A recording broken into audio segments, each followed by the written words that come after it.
Anwar Garjan station fire officer Jamnagar મહાનગરપાલિકા Jamnagar fire brigade દ્વારા છેલ્લા 1 મહિનાથી જામનગર શહેર અને આજુબાજુના વિસ્તારમાં હોટલ અને રેસ્ટોરન્ટ ધારકોને જે ફાયર એનઓસી અથવા બીયુ પરમિશન જેવા ન હોય એવી હોટલ રેસ્ટોરન્ટનું ચેકિંગ ચાલુ છે.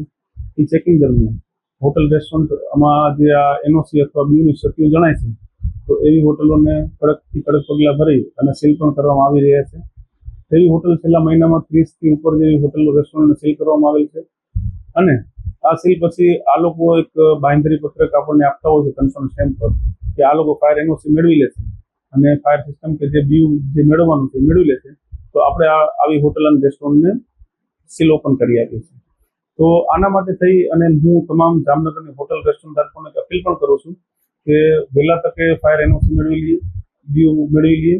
તો આના કારણે અમારે પણ આના માટે જે પણ ફાયરને લગત જે પણ હેલ્પ જોતી હશે, જે પણ આ લોકોને જાણકારી જોતી હશે તો ફાયર ડિપાર્ટમેન્ટ દ્વારા તે લોકોને એવી જાણકારી પૂર્ણ કરવામાં આવશે. અને હાલમાં આ કામગીરી છેલ્લા 3 દિવસથી કન્ટિન્યુ ચાલુ છે. છેલ્લા 3 દિવસમાં 15થી ઉપર રેસ્ટોરન્ટ સીલ કરી દેવામાં આવેલા છે ને આગળ પણ આ જ રીતની કાર્યવાહી કન્ટિન્યુ ચાલુ રાખવામાં આવશે.